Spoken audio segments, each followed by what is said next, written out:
Okay, so yan yung discuss ng Ustad Stado na gawin. No? So, sa ayah 2, Suratul Ma'idah, emphasize ng Ustad Stado ng Allah Subhanahu wa Ta'ala, particular na ba niyan sa halal o haram, na timing uman, yung importante uman yung kananyang timing, no? Na sa mga importante na mga buwan, no? So, yung Allah Subhanahu wa Ta'ala, isure nan na yung mga utaw maka sambay o makapag-hajj, no? So, mga secret na mga buwan, gunaw ng Rajab, no? Rajab na sa importante na buwan ng Rajab, yan saan kay tabo yung Isra wal Mi'raj, no? So, yung Rasul sallallahu alaihi wasallam, asang buwan naman ng Sha'ban, na ito yan ang pinakamalig na puwasa na sa buwan ng Sha'ban. Pagpuasa mo niya Rasul sallallahu alaihi wasallam sa ika-13, 14 o 15 ng kada buwan, o kada Lunes o Webes, no? So, kinahanglan kita, no, na mag-observe no, kung labi-labi na yung kita sa ihram, o hajj kita o umrah, na di kita pwede makapag-subari o maka-hunt ng animal, no, para akanan ta. So, bawal dito magsubari. Sinyan, no? So, nakakayang Allah Subhanahu wa Ta'ala particular sa halal o haram. Kaya sa Islam, na abir uno na inamun mo, o akanan mo na akaapiktuan sinyan, yung kamutakwa. Na pagka-apikto ng kamutakwa, na akaapiktuan yung yung katariman, no, ng dua mo, no? Na apabila yung Allah Subhanahu wa Ta'ala di kasuwatan ng kanmo ipangkan, na di na nadawatan yung kanmo dua. So, marunong ng Allah Subhanahu wa Ta'ala dawatan yung dua mo. Kung yung ibangkan mo yung mga haram, no? Yung kamu isog haram, yung kamu inom haram. So, yan yung importante ng halal o haram na topic, no? So, kung yaga kon ko man, yaga puasa, no? Yaga puasa ko, pero ang kamuikan, ang kampigabukan, ang pigasawan, okay, yung kamu silingan, na way pigasawan, no? Isa gyapon yan na di ka patarima ng kanmudua o ng kampuasa. Sa ayat 3, adi ilapag ng Allah Subhanahu wa Ta'ala, adi ibutang ng Allah Subhanahu wa Ta'ala kung ano gyud yung mga bawal kanon, no? So, yung Islam, general rule nan, nakarig ko na ubos kay legal. Yatabya na ibawal yan, no? So, una yung ibawal, no? Pinakauna, yung patay ng mga hayop. Ibawal yung patay ng mga hayop, no? Away doon kanan mga exception, no? Isa sini yung isda, no? So, nga ibawal yung patay na hayop, no? Kay kinahanglan yun na masubari sila, no? Kay nasa kinahanglan na masubari, kaya mga hayop na puno sila ng dugo, no? Na yan yung dugo ang sini mga toxic, no? Na apabila dito masubari na diyan lumukuha ng mga dugo na akaapektuhan yung lawas ta, no? Sini ng mga toxic sikan sa dugo ng hayop. Agosa yung Allah Subhanahu wa Ta'ala wana na ihadal ka natin yung pagkan ng wakasubari, no? Lahi pasin yan na yung mga ayop na wakasubari sang anang Allah Subhanahu wa Ta'ala nandiyo diyang pwede na yung patay na hayop, no? Nawada nga ng subari, wayan kabutang ina, awayan ka subari, awayan ka lawi ng anang Allah Subhanahu wa Ta'ala bago yung subari yun na haramin yan, no? Kaya yung Allah Subhanahu wa Ta'ala sa inyan, ayan yung gainang sa mabus ng mga makhluk o ng mga animals na kinahanglan subari yun yan o patayin yung kanan ng mga ininang pinaagisan ka na ng pangalan. Kadua, yung dugo. Yung mabanggit ko kagay na yung dugo, bawal yan kay madagyang ka ng mga toxic, no? Ikatlo, yung unod ng baboy, no?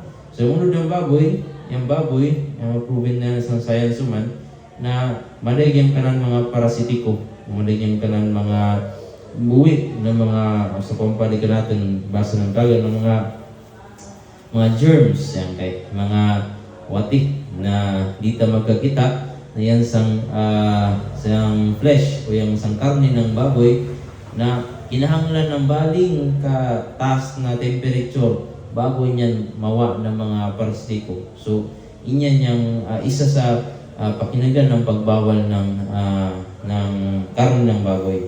Isa uman na yung Allah subhanahu wa ta'ala na itistinganan kita kung masunod ba dyan kita, no? Isang pagbawal lang sa baboy. Ikaw pat, yung mga ayok na ipatay kay para asakripisyo sa lain pa na kadinan, no? Lain pa na itambal sa Allah subhanahu wa ta'ala. So bawal yan, yung i-sacrifice o i-alay, no? Para sa mga idolo o kung sa puno pansa ng mga bathala o kadinan, no? Ikalima, yung hayop na ipatay sa pagtuok, no? Yung ikuan yung kanang liyog para di sila makalapas. So yan din na hayop na suffer na yung kanilang dugo gyapon na toxic gyapon, no? So ikadua man na nangayon yan na bawal din yung ipang ituok, haramin yan kanan ay wain yan kabatyay ng pagpatay ka ng kabatyay ng kalaman ng Allah subhanahu wa ta'ala. Mayang patayasan Allah subhanahu wa ta'ala. Ikaw no, yung mga animals na yung maog, no? Walang sa ang mga animals na maog sang bangin, no? So bawal tayo kanan. Ikapito, yung mga hayop na yung matay o ipatay ng kanayga ng hayop, no? Ang exception si animal law, pero yung hayop na ipatay ng kanayga ng hayop, bawal yan kanan. Ikawalo, yung hayop na patay tapos ikanyan, no? Partially, ikanyang kanan part o yung kanan ng ikanyang kanan o ikanyang kanan siki ng lain pa na hayop. So bawal inyan kay nangasa wag ya po niyang kasubali, no? Wayang kalambitin ng Allah subhanahu wa ta'ala sa patay kanan, no? So wayang kasubari kay ngasa di makaya ng hayop na magsubari, no?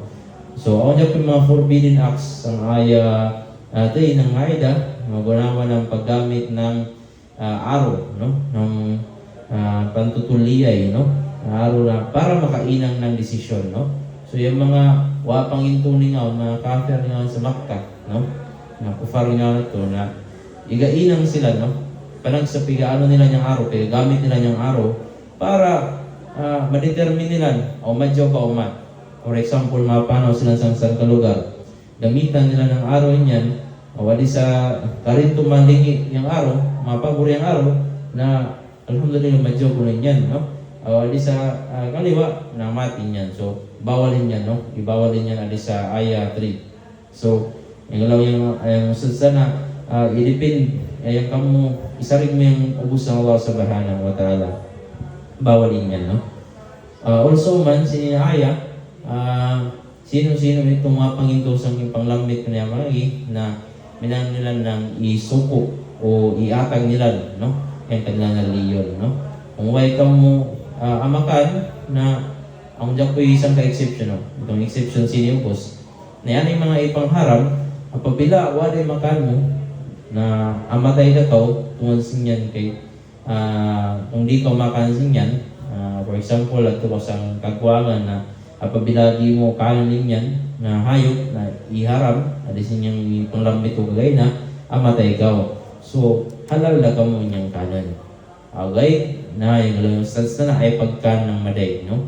Kanan gay ng para gay kagbungan yung kan mo kulba na amatay na ka kay tungan ng way kan mo.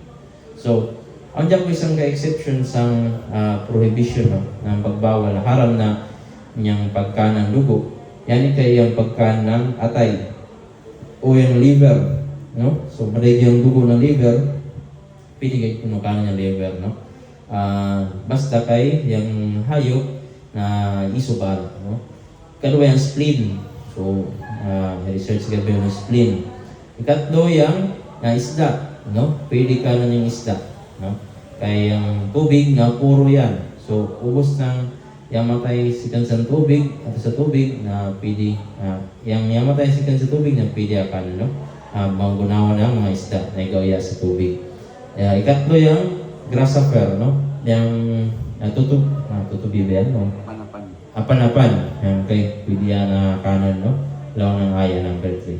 So ang aya number 4, adi emphasize uman yang halal, no? Na yang halal na ubos yang halal na ito yung mga tayyibat, no? Yang tayyibat, ubos yan ng kadyawan, no? Ubos ng kadyawan na pwede sa Muslim, no? Ang adi, ibut ang emphasize, ang itong lang ko na exception gagay na sang patay na hayop, hayop na ipatay ng hayop. So sang ka-exception sinyan, adi sang aya number 4, na itong mga hayop na magunawa ko, ang kanak hayop na i-training ko para magadganak, mangita ng amakan namin, magunawa ng eagle, no? I-trainingan ko yung eagle na maghunting, hinagadganak para makakita ng mga hayop o mga unuansan na pwede namin makan. For example, makahunt yan ng manok o ihalas na manok, yung manok sabutay, pwede niyang kanan, no? Yang pinaagi gayet, no? Ang kanang kondisyon na kinahanglan mo bismillah bago ka kuman. Bismillah ka dapat kuman. For example, yapon yang bansa na hayop ng pwede trainingan para makahunting. Yang ido ba? O yung mga wolf, no? Ang pwede man-training yan na halal din pagkansin niya yung makahunt nila, no? Yung magkakamang nila ng mga hayop. Pampinaagi sa dapat mo maglaw ng bismillah bago ka kumain, no? So, sa aya 5 ng Maida, yung Allah Subhanahu wa Ta'ala, ihalal ka natin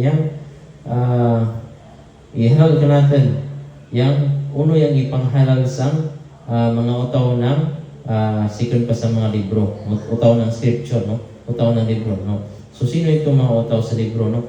Itong mga original na mga utaw na yan mangintusang hinduan ng Nabi Isa o Nabi Musa ng Torah o Injil, no? Disit itong mga utawa doon na yung mangintusang doktrina ng pare o ng mga rabbis ng Hudyo, no? So, inyan ng mga utaw. So, disit itong utaw na manginto ng Trinity, Father, Son, and Holy Ghost, no? So, disit ito ng mga utaw yung pwede, no?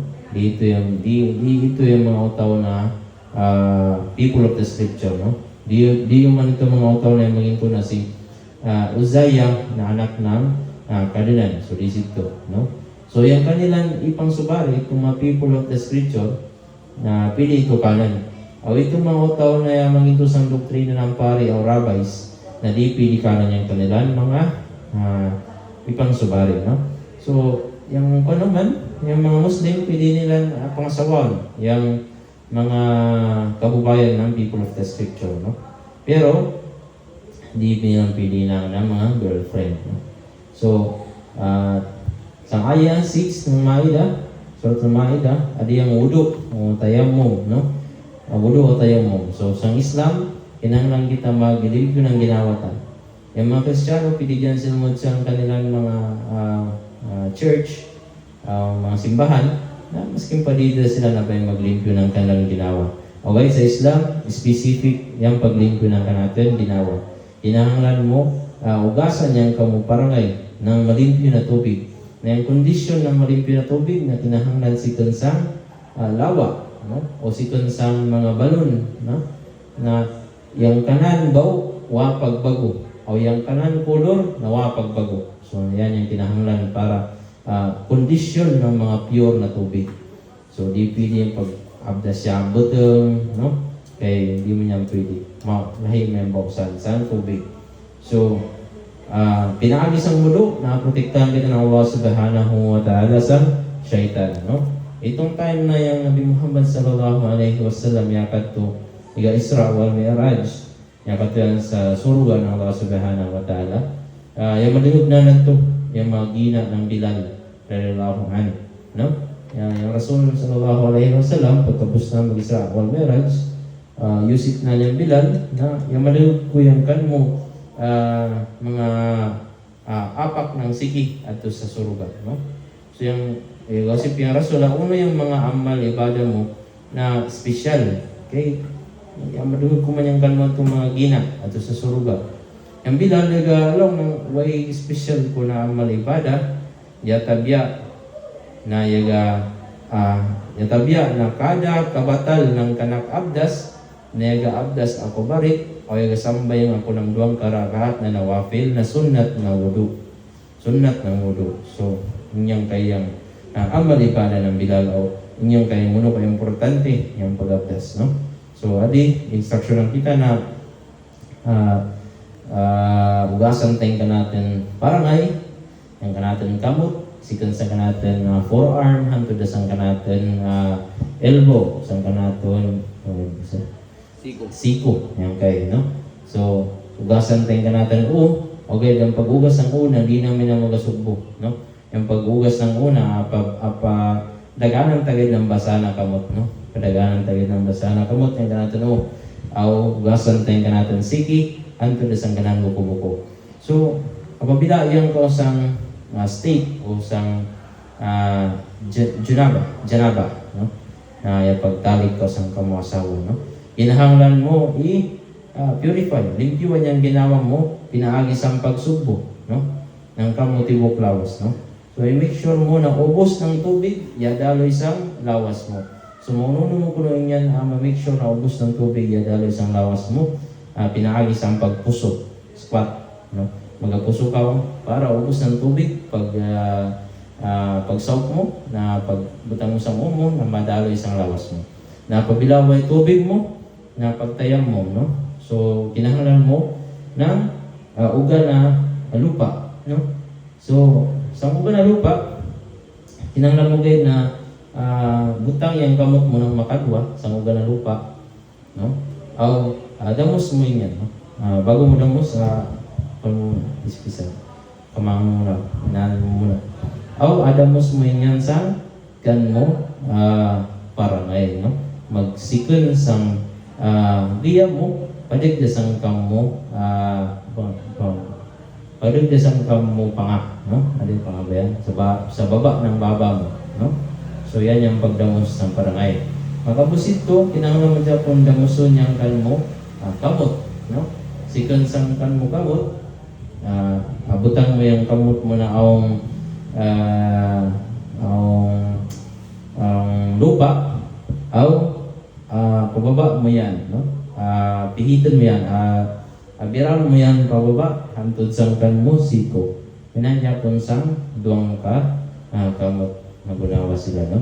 So yung pagtaya mo, yan sila, no? Muna magtabiyam mo kung yan ko sang body bath, no? O janaba. Muna magtaya mo, liguan o ubos ng lawas. Ilaw yung kanatong stats na same guide sila, no? Same guide sila ng pagtayo mo musang pagsambayan.